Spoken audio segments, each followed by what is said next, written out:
La guerre, encore la guerre, toujours la guerre. Mais pourquoi?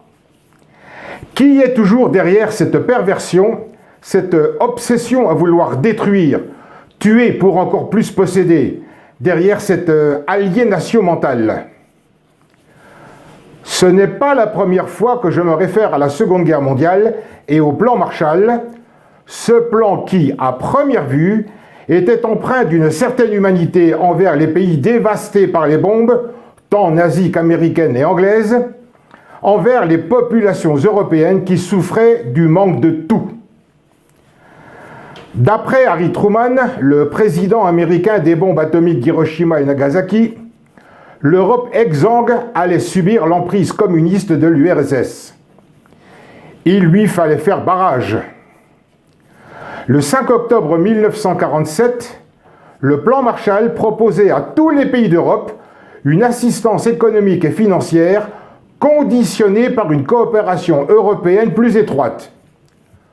En réalité occulte, derrière cet écran de fumée humanitaire, se cachait l'ambition de profiter du sacrifice des 3400 soldats américains sur les plages normandes le 6 juin 1944, profiter des 405 000 soldats américains tués au combat durant la Seconde Guerre mondiale, 27 millions pour la Russie, 66 fois plus, profiter de l'aura du général Eisenhower pour développer un plan tentaculaire machiavélique visant à imposer le futur incontournable roi dollar et les contraintes bancaires, commerciales et sociales liées. Les deux pays qui ont profité le plus des calculées largesses financières américaines sont l'Angleterre et la France. L'URSS et ses pays satellites l'ont refusé. Le plan s'est parfaitement déroulé en Europe à un point tel que 2 ans plus tard, le 4 avril 1949, naissait le bras armé du futur nouvel ordre mondial, l'Organisation du traité de l'Atlantique Nord, l'OTAN. Sans s'en apercevoir, insidieusement, l'Europe d'après-guerre est devenue un protectorat des Américains. Quoi qu'on puisse penser, l'Amérique n'a jamais été le pays tel qu'il a été décrit, principalement par la propagande hollywoodienne. Si entre 1848 et 1856, la fameuse ruée vers l'or a vu la transhumance de milliers de migrants attirés par une région aurifère, elle a surtout fait la fortune des marchands de pelles et de pioches. L'Amérique, le pays le plus endetté au monde, n'est riche qu'aux yeux de celles et ceux qui alimentent la fable du rêve américain. En réalité, si, comme dans tous les systèmes économiques, le dollar américain du début de son ère était une monnaie fiduciaire dont la valeur était garantie principalement par les stocks d'or détenus, il s'est avéré que la planche à billets s'est emballée à un point tel que certains économistes ont avoué qu'il y a eu plus de dollars imprimés ces 4 dernières années, écoutez bien, que depuis sa naissance le 4 avril 1792, ceci sans aucun contrôle des gouvernements. D'ailleurs, qui pourrait contrôler? La Banque mondiale? La Réserve fédérale, la Fed? La Banque centrale européenne? Le Fonds monétaire international? Tous noyautés par la philosophie bancaire rothschildienne sioniste. L'apparente bonne santé économique des USA, en réalité artificielle, mensongère, risquant d'être dévoilée, le dollar risquant de devenir une monnaie de singe, il devenait vital pour l'administration Nixon de trouver un palliatif à la réserve d'or nettement insuffisante pour continuer de garantir la valeur fiduciaire du dollar imprimé. C'est ainsi que les États-Unis se sont rapprochés de l'Arabie Saoudite, au sous-sol immensément riche, mais pas éternel. Sous promesse de protection, la valeur du dollar quittait le giron fiduciaire de l'or jaune pour être adossée au giron de l'or noir, le pétrole. Mais, à l'époque, le coût du baril était nettement insuffisant pour garantir la valeur du billet vert. D'où, en 1973, le fameux choc pétrolier, soi-disant déclenchée par une surproduction de pétrole aux États-Unis, ce qui est un non-sens. Un baril à 2,59 $, c'est bien. Le même baril à 11,65 $, c'est mieux pour les Américains.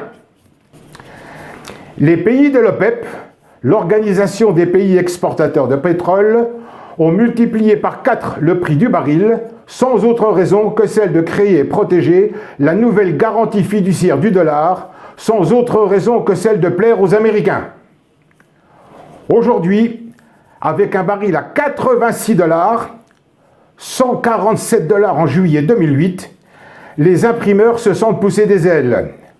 Leurs planches à billets sont chauffées à blanc. Elles sont devenues hystériques. Mais ça ne suffisait pas pour assouvir l'avidité, toujours plus gourmande et dépensière, d'une nation dont les véhicules au moteur monstrueux engloutissaient, tenez-vous bien, en moyenne 27 litres d'essence aux 100 km. Si on n'est pas prévoyant, tout a une fin un jour. L'Amérique franc-maçonne sioniste est un géant, mais un géant de papier-monnaie scriptural. Je ne suis pas le seul. Beaucoup, de par le monde, s'étonnent du fait que le Mossad, le service de renseignement d'Israël, n'ait pas été informé de l'attaque surprise du Hamas le 7 octobre dernier. Voici ce qui se dit dans l'ombre pour l'instant. S'il ne bénéficiait pas des renseignements fournis par les hommes et femmes sionistes infiltrés dans tous les gouvernements, partis politiques, syndicats, organisations non gouvernementales, industries, banques, médias, autant d'yeux et d'oreilles espions, le Mossad ne serait rien. Je dirais que c'est de bonne guerre. Tous les pays font la même chose. Mais tous les pays ne sont pas en guerre. La particularité de la bande de Gaza est intéressante. Israël et l'oligarchie américaine savaient, mais un plan monstrueusement démoniaque avait été concocté.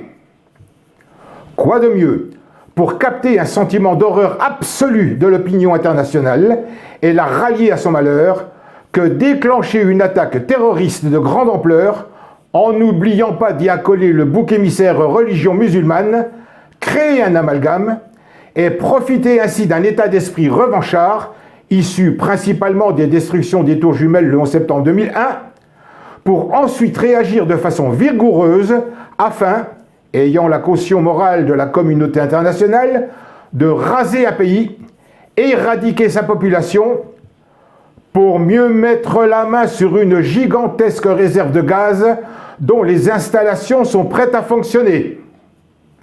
C'est ce qu'il y a à Gaza. La question que je me pose chaque fois que je vois ces images: comment un pays comme Israël, ne possédant pas d'industrie et de ressources, peut-il faire affirmer par les économistes que son produit intérieur brut, son PIB, est de 42 000 $ par habitant?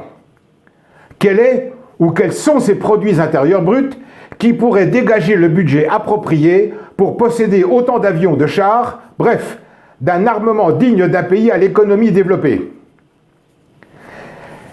Exception faite de l'administration Trump, je tiens à le préciser.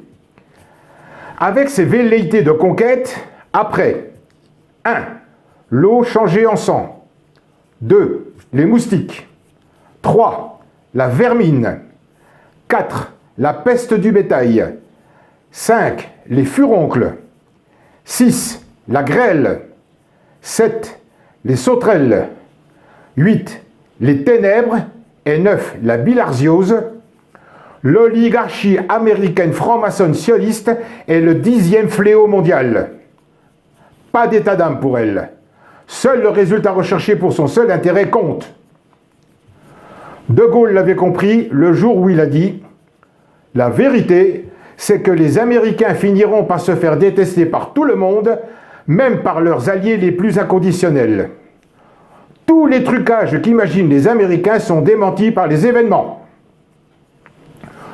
Ce qui, abstraction faite de certains critères, revient à établir le constat suivant. L'OTAN des USA de Biden a perdu la guerre en Ukraine.